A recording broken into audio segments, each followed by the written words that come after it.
दिसंबर की ठंडी रात, चारों ओर कोहरा और धुंध ने पहाड़ों को पूरी तरह ढक रखा था। 29 साल का अमन, जो दिल्ली में आईटी इंजीनियर था, ऑफिस की भागदौड़ और रिश्तों के तनाव से वह एक अकेला ट्रिप पर चल पड़ा। रात के 8 बजे तक उसकी कार पहाड़ों पर रास्तों से गुजरती हुई चंबा पहुंच रही थी। आसमान में काले बादल थे, बूंदाबांदी हो रही थी और पहाड़ों की सुनसान रातें और सड़कें किसी डरावने माहौल से कम नहीं लग रही थी। अमन का इरादा था वह किसी होटल में रुककर सुबह आगे बढ़ेगा। तभी उसकी नज़र एक पुराने होटल पर पड़ी। होटल की हालत बहुत ही अजीब थी। सामने लगी ट्यूबलाइट कभी जल रही थी तो कभी बुझ जाती थी। बोर्ड पर लिखा नाम आधा मिट चुका था। अमन ने कार पार्क की और अंदर चल पड़ा। रिसेप्शन पर एक बूढ़ा आदमी बैठा था। उसका चेहरा पूरा झुर्रियों से भरा हुआ था। उसकी आंखों में एक अजीब सी चमक थी। उसने अमन को बुलाते हुए कहा, कमरा चाहिए? अमन ने हाँ से सिर हिलाया।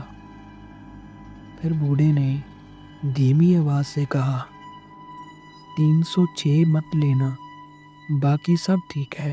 अमन चौंक गया। उसने पूछा, 306 में ऐसा क्या है? परंतु बूढ़े ने कोई जवाब नहीं दिया और अमन को चाबी देकर मुस्कुराकर बोला, 204 तुम्हारा कमरा है। होटल का इंटीरियर पुराने जमाने का था। लकड़ी की सीढ़ियाँ, पुरानी पड़ रही दीवारें, लंबा सा सुनसान गलियारा और कमरों के दरवाजों पर पुराने जमाने के ताले थे।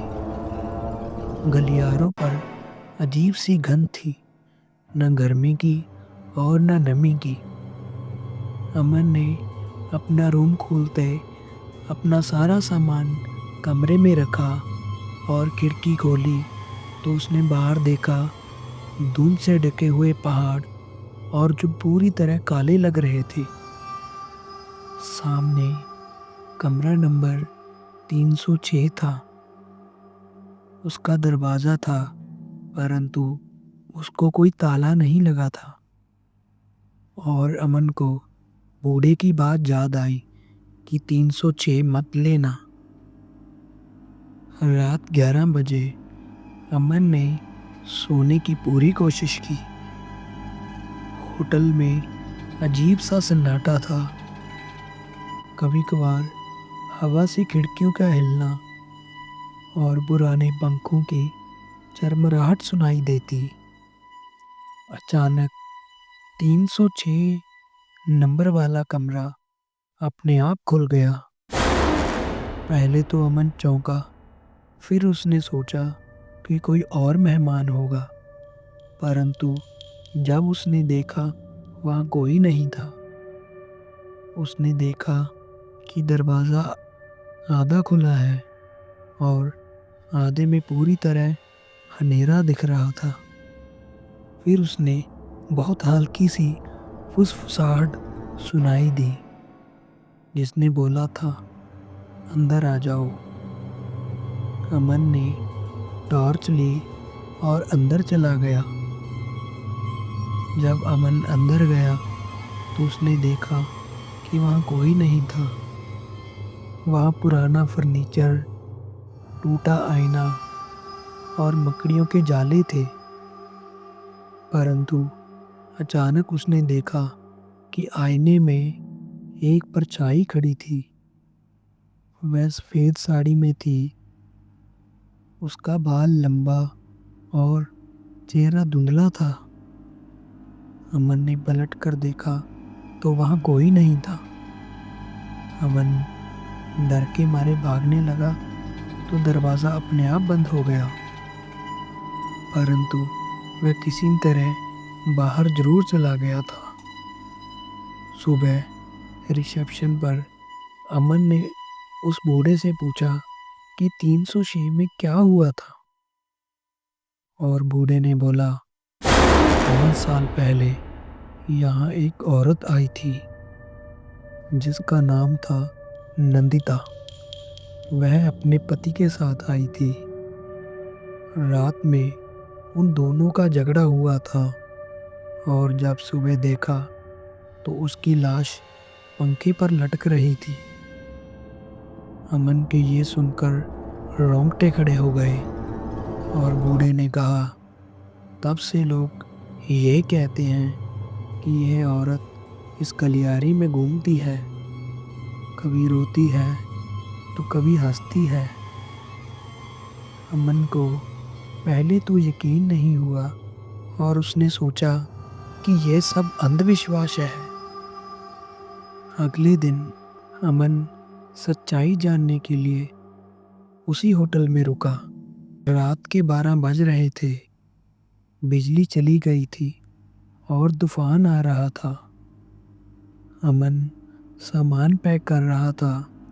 अचानक उसने देखा कि 306 का दरवाज़ा फिर खुल रहा है, परंतु इस बार उसने आईने में देखा कि साफ साफ लिखा था, मैं अकेली हूँ। और फिर कमरे में जाकर अमन ने देखा कि सफ़ेद साड़ी पहने एक कोने में एक औरत खड़ी थी।